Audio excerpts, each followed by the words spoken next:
Quand on crée un produit qui médiatiquement n'existe pas, Château de Birazel, c'est qu'un cru qui n'existe pas. Enfin, il existe localement, mais avec les ambitions qu'a Paul Boucks, si on veut se démarquer, il faut essayer d'être un des meilleurs ou faire partie des meilleurs dans l'appellation. Alors bien évidemment à Bordeaux c'est tellement grand qu'il y a des grands vins partout, mais quand on a une appellation qui est moins porteuse que peut-être un Pauillac, un Saint-Julien, un Saint-Émilion, un Pomerol, on n'a que l'appellation Bordeaux qui porte le cru. Donc à partir de là il faut exister par le nom, par la marque.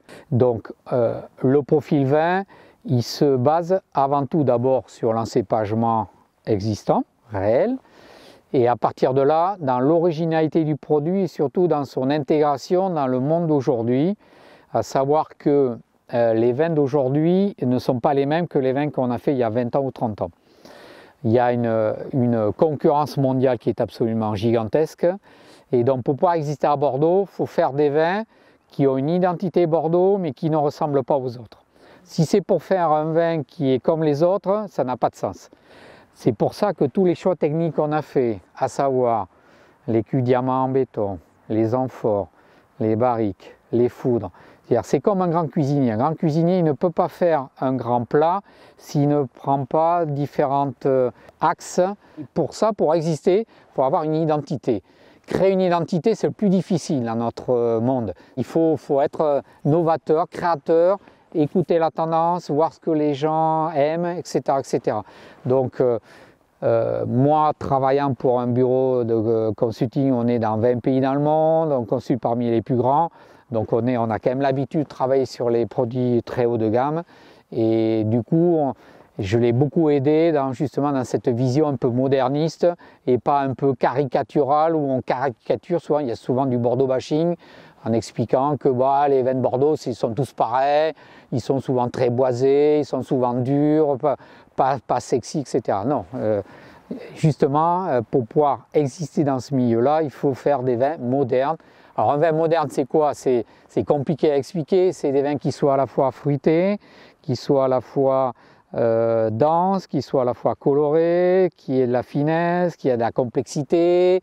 Donc voilà, c'est un peu le mouton à 5 pattes, mais c'est ce qu'on essaie de faire ici, au moins sur les premières cuvées. Donc voilà, donc on a des idées, on est toujours en réflexion sur les assemblages. Donc ça c'est mon rôle, de leur présenter différentes options de produits, et après on espère que commercialement derrière, voilà, ça va plaire aux acheteurs.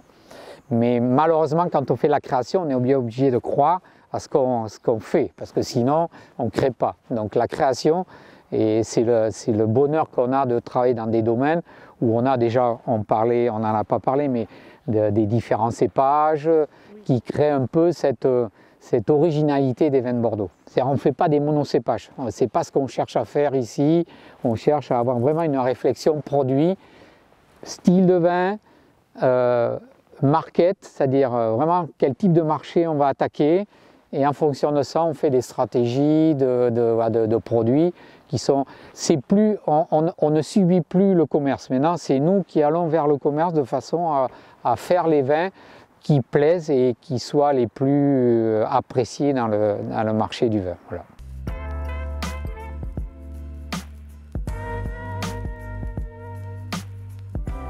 Dans notre monde-là, c'est pour ça d'ailleurs que je fais du conseil, c'est l'approche humaine qui est à mon avis fondamentale. Parce que la réussite d'un projet, surtout dans la viticulture, c'est un projet avant tout humain.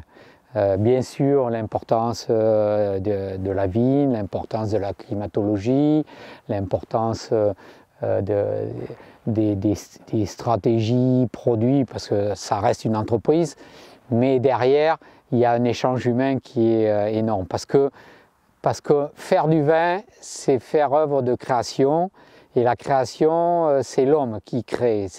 Donc, s'il n'y a pas une dimension humaine dans tout projet, il n'y a pas de réussite. Et les plus beaux projets, les plus belles réussites que j'ai, c'est la confiance qui peut se créer entre les différents partenaires, c'est-à-dire soit le propriétaire, le maître de chai, chef de culture, les gens qui sont dans la vie. Bon, on a vu tout à l'heure le jeune qui travaille dans le chai. Donc voilà, on ne peut pas créer une réussite s'il n'y a pas, je dirais, pas dire une symbiose, mais une sorte de reconnaissance globale humaine. C'est très important. On ne fait pas des boulons, on vend du rêve, hein, on crée une œuvre et on essaie de faire partager la passion qu'on peut avoir. Alors c'est pas facile à transmettre à une bouteille ou à un acheteur, mais c'est une vérité qu'on voit partout dans le monde, hein, que ce soit à Bordeaux ou dans le monde entier. Les gens sont avant tout des passionnés. Tous les gens qui font du vin, tous ceux qui travaillent la terre en général sont des passionnés. Donc moi, ce qui m'a plu dans ce métier, même je suis plutôt en fin de carrière, c'est justement la dimension humaine et les échanges, les amis qu'on peut rencontrer. La dimension humaine est vraiment un facteur super important. Je pense que Paul Boucks a bien compris le discours qualité que je lui ai amené. Mais surtout, je pense que c'est la confiance mutuelle qu'on peut dégager ensemble et je pense qu'il est sensible à ça. Alors, finalement, je le connais assez peu, ce monsieur, parce que je ne le vois que dans un cadre professionnel. Mais bon, voilà, donc mon expérience fait que c'est pour ça que je suis heureux d'être là, parce que c'est un beau projet, à la fois professionnel, mais aussi humain, parce que voilà, on commence à rigoler ensemble, à avoir des échanges qui sont très sympas.